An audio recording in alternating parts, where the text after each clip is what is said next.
Hello and welcome to episode 1 of Desperately Seeking Paul, the world's first Paul Weller fan podcast. Now I'm Dan Jennings, and 10 years ago I gave up my life's dream of being a radio presenter, with one big regret: never getting to interview my hero, the legendary British musician Paul Weller. This podcast exists purely to solve that issue. So let's kick this baby off with a few bits of information about me. Now, I'm Dan Jennings. You may know me from such things as Good Morning on BBC Radio Bristol, the popular 5 to 6 a.m. radio show, yes, 5 till 6 a.m. radio show from the late 90s, or Dan and Joe, the morning crew on Somerset's Orchard FM in the early noughties, or even the Dan Jennings breakfast show sponsored by Sunsilk on Crowley's Mercury FM. Right, thought not. It's more likely that you stumbled onto this podcast because you too are a fan of the man, the music, the legend that is Mr. Paul Weller. Former frontman of punk mod R&B powerhouse The Jam in the 70s and early 80s before splitting, forming the Style Council, and then later a solo career that stacks up with the world's biggest music icons. We're talking Bowie, Lennon, McCartney, Aretha, Elvis, Dylan, The Stones, Springsteen, even Gary Barlow. So why Paul Weller? Well, during the course of this podcast series, I'll attempt to explain why his music means so much to me personally. But we'll also hear from fellow fans, people who know him and love him, those that have worked with him, plus industry insiders who play his music on the radio, collaborate with him on his songs, videos and gigs, journalists who have written about him and spent time with him on tour or in his studio. In fact, anyone and everyone with a link to Paul who wants to celebrate everything Weller. Personally, I've been a massive fan of his music for nearly 30 years now, since discovering this new artist in the summer of 1992 with a song that I loved instantly called Aha, Oh Yeah. But more on that to come in a future episode. Since then, I've seen him live over 30 times, from Bristol to Cheltenham to Petworth to Glastonbury, the Isle of Wight, and even 5 nights in a row at the Royal Albert Hall in 2010. Every album that he brings out is absolute killer, from Wildwood and Stanley Road to more recent offerings like A Kind Revolution, True Meanings, and the brilliant new album On Sunset. He's someone who's constantly reinventing himself and pushing himself to try new things, new styles, new ways of working, and challenging his fans with his music. Whether it's splitting up The Jam, the biggest band in the UK back in 1982 because he wanted to try something new, becoming a spokesman for a generation with the Style Council, and writing some of the best pop tunes of the 80s like Long Hot Summer, Walls Come Tumbling Down, and Ever-Changing Moods, and being seen as the mod father during the 1990s, the Britpop years, a musical icon for the likes of Oasis, Stone Roses, Ocean Colour Scene and Stereophonics, all big bands that have all looked to him for inspiration and support, something that he continues with the new bands and artists that he promotes, lends his studio to, or produces tracks for. The Daily Telegraph said of Weller, apart from David Bowie, it's hard to think of any British solo artist who's had as varied, long-lasting, and determinedly forward-looking a career. The BBC described Paul in 2007 as one of the most revered music writers and performers of the past 30 years. So, this is Desperately Seeking Paul, the Paul Weller fan podcast, and I can't wait to get started. And to kick off episode 1, what a great guest we have.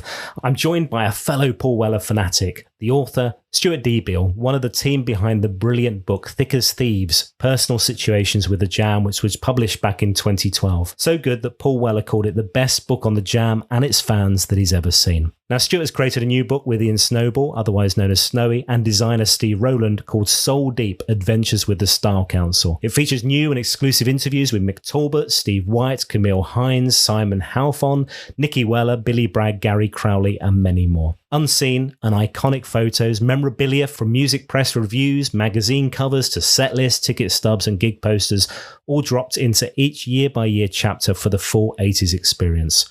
The stunning coffee table book arrives very soon, so let's get into it for the first episode. Hi, Stuart. Thanks for inviting me, Dan. You know, it's nice to talk about someone like Paul who's been a massive influence over a big part of my life, you know. I'm so excited about this chat because I've had a bit of a sneak preview about the book, which we're going to talk about in a bit, and my word, what a piece of work. But let's come to that in a second. First of all, I'd love to know like how and when you first discovered Weller. When was that? I would have been aware of the Jam around 77 because I was about 11 and I was starting to get into music a little bit. It's more football with me at that point, but punk had sort of, I think I probably just sort of woken me up a little bit, and I sort of remember hearing stuff. But first time I saw the Jam, I can remember seeing the Jam was doing the Modern World on Top of the Pops. I suppose it's just the energy, maybe the suits, but nothing really went further than that for a bit, you know. So that was my sort of introduction. And then I started high school at that point, and I started going to Chelsea regularly and stuff. So that really was the major thing. But I think it was a couple of cool kids at school, you know, that you sort of thought there's more to life than, you know, Chelsea sort of losing.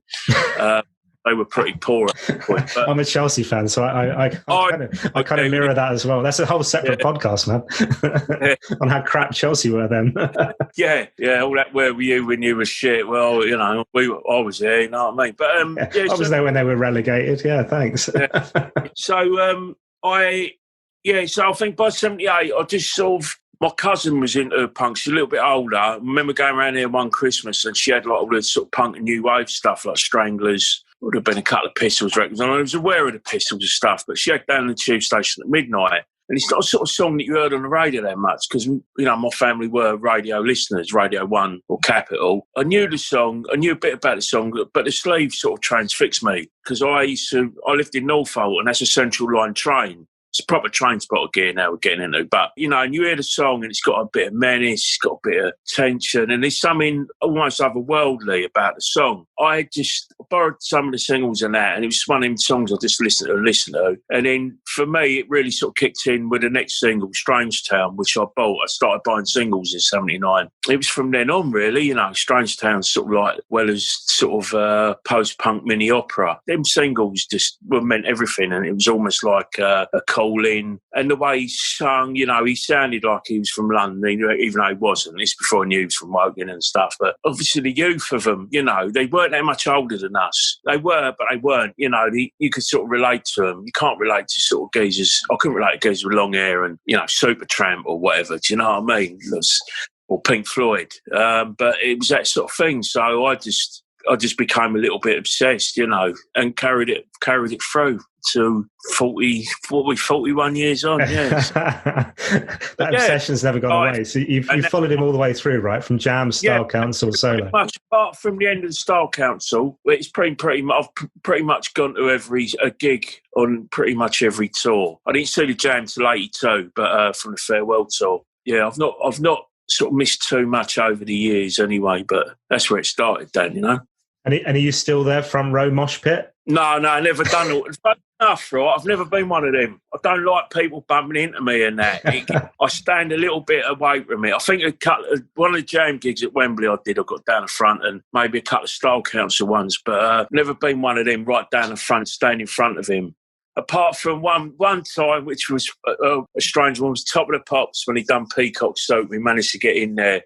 And but I can't think of any other time when I stood right front stage. That's right, yeah. Amazing. You were there front row. That's amazing. Yeah, my mate Al managed to go. They'd done a giveaway on BBC London, Radio London. He got the tickets. He got them really late. Al was old Bill. And he was in a squad car, unmarked squad car, right? Hopefully this won't upset anyone that I've grown up with and that, because we was the other side of the tracks from all that. But he managed to get us from Harrow to Elstree in about 10 minutes.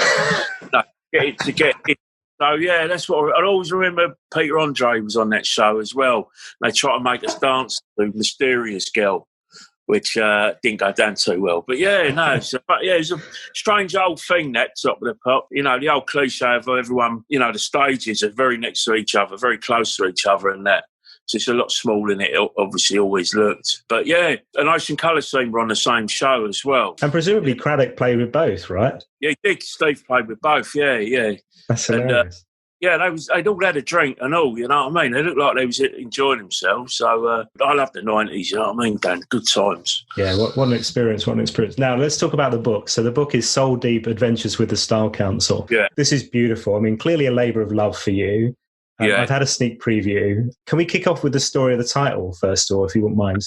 So obviously that ties in with the single. I don't think every Weller fan will be aware of the single because it's kind of a bit under the radar as the Council Collective. But tell us about the title and the story behind that as well. Well, Soul Deep, as he said, is a Council Collective song. So that was a benefit single for the miners, and also the family of the poor geezer who died as well when he got hit by a rock off, dropped over a bridge to stop him going to work, but unfortunately killed the poor fella. But So getting away from that negativity, that was Council Collective. So we couldn't think of a good title for any of the other songs, because with the jam book that me and Snowy did, we used Thick as Thieves. So we was looking for something, and I thought, well, Soul Deep actually says what it is, Labour of Love, about the Style Council band that we both loved. We were trying to think of a subtitle to go with it. You always trying to link in. You got to have the Style Council as a subtitle. You got to get the name of the band and the subtitle, just for search engines and if anything else. But we're looking through, and I looked at the Steve come up with it. We was looking at the albums and the singular adventures of the Style Council, and then it just sort of stuck, adventures with the Style Council. That's what they are, their personal adventures with the Style Council. So that's where that come from, and obviously Soul Deep is pure love of the music and the band and the look and what they said and the way they went about themselves, the political aspect, and at the heart of it, it's the soul music. You can have all the genres that they did in it, but at the heart of it all is just pure soul. So yeah, and that's the thing that kind of stands up, isn't it? So the politics is clearly really important, and I love the story, because you were a postie when Soul Deep came out. Was that right as well? You kind of Yeah, that's right. Yeah, got time to think. So I wrote that piece there about. That was really important to me. Sort of, I come from a sort of. My dad was a trade unionist. He was a shop steward and that. So I come from that background, and it wasn't drummed into me, socialism and that. But it don't take too long to work out that who's got the money and who ain't. You saw that with Thatcherism and stuff and what she was doing, and then the miners' strike polarised me to a degree. So when all that stuff going on. And with that band sort of at the forefront of reflecting moods, but with well as clever lyrics and stuff, it really took me into that thing. And that's why I wanted to speak to a striking miner who was striking at the time. So that's how that piece came about around Soul Deep and stuff. So you have to talk about politics in context with the band story, I think. The writing is so clever, so on point, so kind of damning of the government of the times, but the music stacks up. These are, they're hidden in kind of amazingly catchy pop songs, which is so unique, isn't it? It's incredible. The run of singles they had, I think, from the start up to, maybe the Lodgers or something, were really strong. They're up there with, I say in the book that they're up there with some of the best bands, including the Jam and the Kinks and stuff. For me, anyway, I think they're really clever, and they're all different from each other as well. Council Collective is not the greatest single, because it was rushed. Probably just I'm not a fan of that sort of clicking track they were using, the drum track on it. I don't know what Steve White would say about it, but for what they did and how quick they did it, and with little play, they still managed to raise a few quid, they believed in everything they did. Now, the interviews that you secured in the book are just brilliant, with people who are kind of like the fans you've talked about, which I think is so special, but the people who are around the times and some of the other artists. And I'm guessing that in lockdown, that stuff becomes a little easier, right? So you're not having to organise kind of face-to-face meetings with people who are still on the road, like Billy Bragg, for instance, standing out. I mean, obviously, initially, when you kind of thought this idea, I guess that was a bit more of a challenge, but in lockdown, did some of this become a bit easier to kind of collect stories? I mean, the main thing was we got Mick on board. Now, we did approach Paul through his office and that.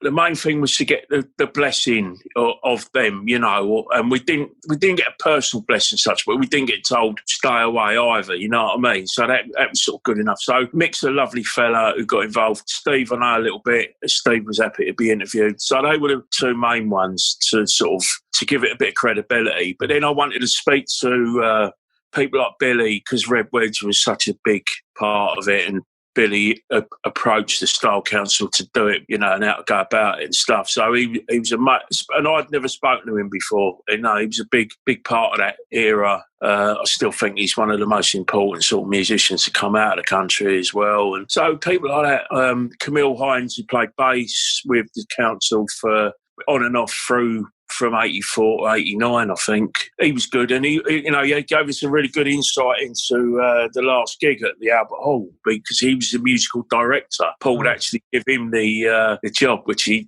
didn't really enjoy, because it was such a big production and that. But that was interesting to hear that. Steve, I'll get his name wrong, Steve Lynch, we spoke to, who played percussion, so he was at Live Aid and on that Our Favourite Shop tour, so we got his insights.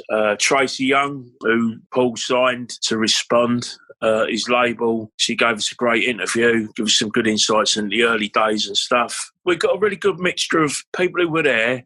We got some good later stuff as well. Norman J was quite an influence on that last album. He spoke to us, the DJ, because he had his club High on Hope, where Paul and Mick went to, and that gave him he'd hear all these new Chicago house records and that, and gave, influence to do that last album and stuff that Polydor madly turned down. But so there's a good cross mixture of people and a good cross section of the whole career, Brendan Lynch worked on the last album, so we got him to talk about it. Brendan went on and done other albums with Paul in his solo career, so it's good to get his sort of intake. What an amazing list of people. And I think the other thing that kind of stood out to me was the kind of the memorabilia. And I think there's two things actually. One, the story. So the story from kind of start to end of kind of the story they're telling themselves of the sign of the times around politics we've touched on, but that musical journey they went on through so many different genres, outselling the Jam, and I think it's important to add that. Yeah. Actually a bigger selling band than the Jam, which is incredible in itself. Some amazing albums, but then that kind of explosion at the end where actually the record label wouldn't release their final album, which seems mad, doesn't it? It does now, and they should have done that out of respect, because Paul had earned them so much money from 77 on. And even though obviously Polydor Records has been around for years and that, I think, especially our generation, Polydor, Jewel in the Crown was probably both bands. So, but obviously there was a geezer there that they didn't get on with and he didn't like them, David Munn. So I think he probably had something to do with it. Dennis had left by then as well, the A&R guy, Dennis Munday. But it does, in hindsight, it's I should have put it out. No one was making house type albums, especially UK. So that was quite different, That's pretty much ahead of the curve, isn't it? So yeah, and it's that thing in hindsight. It's probably a good thing because would we have had that kind of return and the kind of fire in his belly to produce the solo, Paul Weller solo, yeah. Wildwood, Stanley Road, and everything that's come in the past 20 plus years.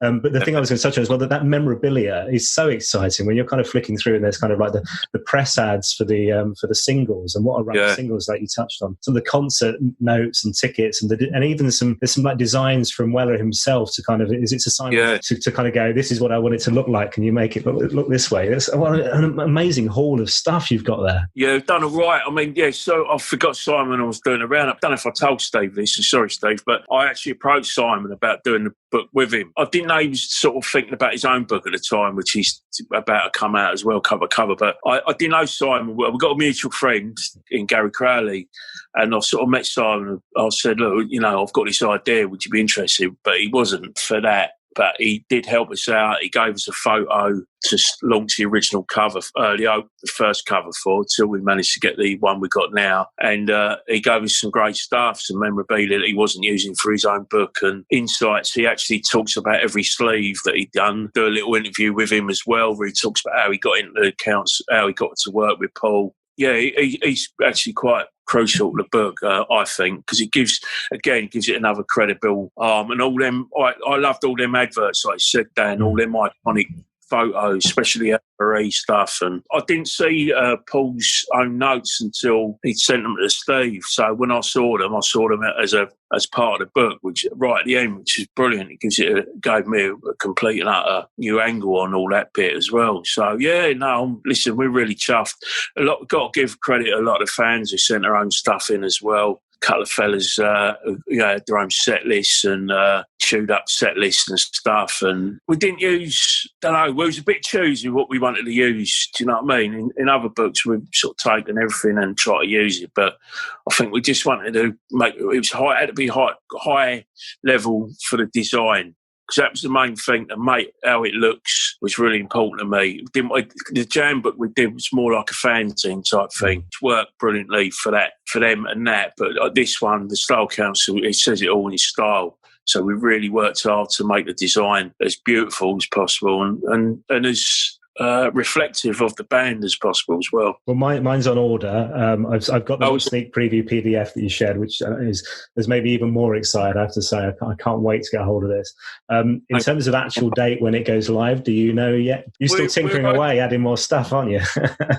No, it's done. The book's finished. It's gone to printers. It went to printers a little bit later because there was a couple of glitches. It's at the printers over in Italy. We've had some fantastic help with a company that wanted to work with us on this book by a fella worked on the documentary, a geezer called Rob, and he wanted to help out, so he's managed to sort of get the book printed over in Italy for us. So it's going to be on like really lovely paper. We was hoping to get the book by the end of this month, which is November. It was meant to land Christmas week. Basically put the announcement out this week that it's going to be about a month late. There is a possibility it might come a little bit earlier.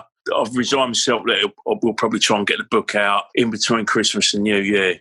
So it'll get there for early New Year. Hopefully, fingers crossed, you know what I mean? What a pre-order Christmas gift that is, I have to say. It's fabulous. Yeah. Now, a couple of things before you go. So the purpose of, one of the purposes of this podcast is to secure an interview with the great man himself. Yeah. Have you had any meetings with Welly yourself? And if so, how did they go?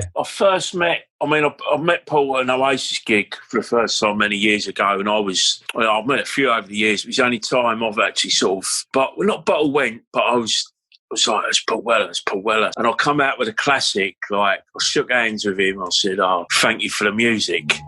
And I think he was more pissed than I was. And he warm handshake, said, cheers, man, back out on the road in November. And them sort of words. So that was 94, I think. And then we did the jam book, Thick as Thieves. A good friend of ours, Mark Baxter, was doing the PR for it, and he arranged for us to meet him and have a photo with him with the book, which was great, you know, brilliant. And he sat and hung around for an hour or so, had a cup of tea at Bar Italia. And then I bumped into him after that. I started working with a band called the Spitfires, who worked at Hughes Black Barn and recorded a couple of bits. Me and the lead singer, Billy, he was working for me at the time. He was working up in London. We pulled up in front of us in a Mini, and I was like, oh, there's Paul Weller. And I said to Billy, look,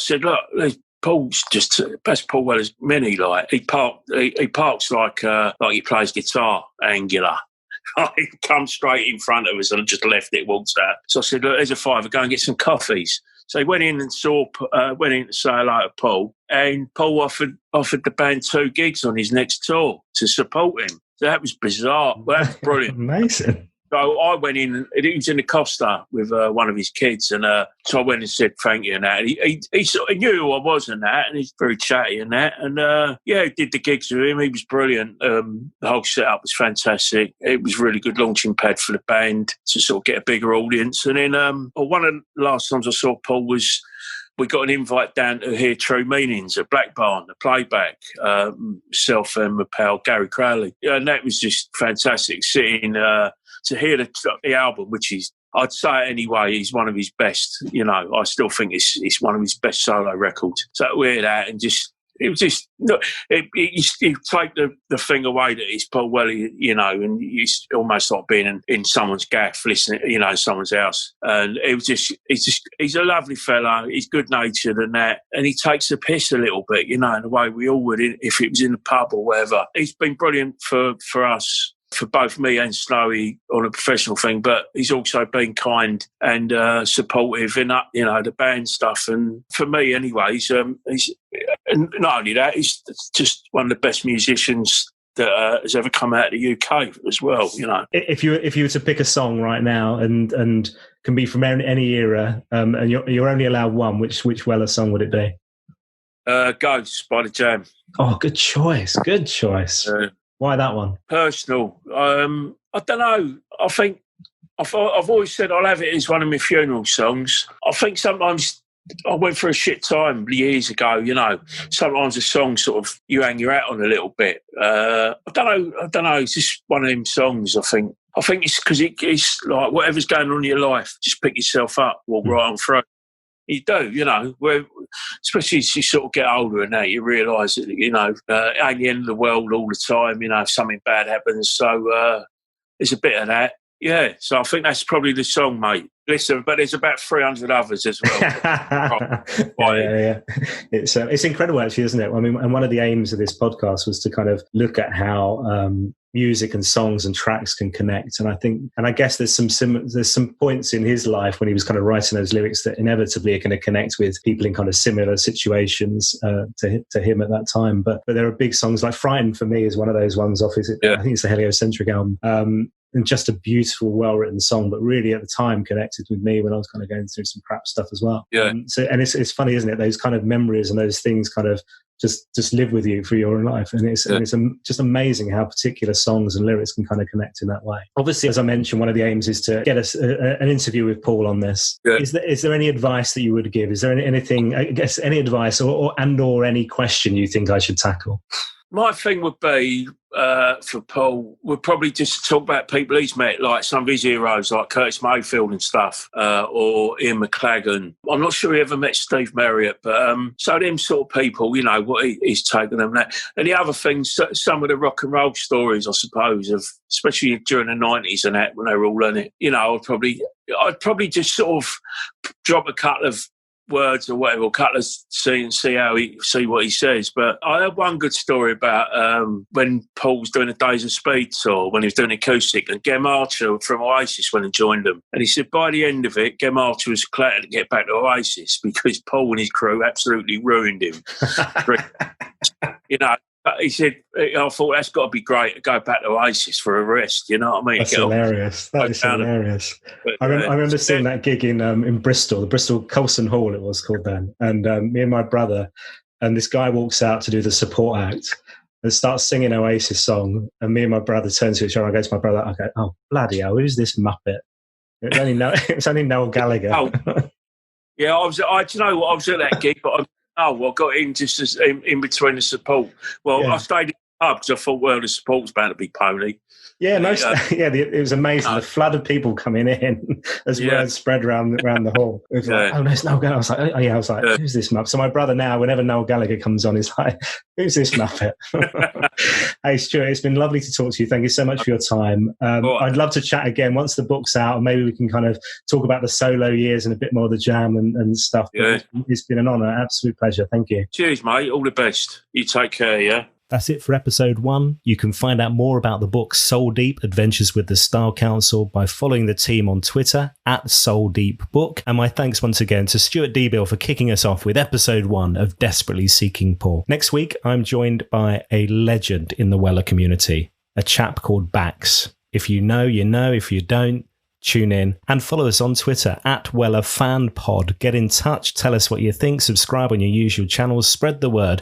The world's first Paul Weller fan podcast is here. Thanks for listening, and I'll leave you with a quote from the man himself. No man should have cowboy boots in his wardrobe. That's fair enough, isn't it? Unless you're a cowboy, of course. See you on episode 2.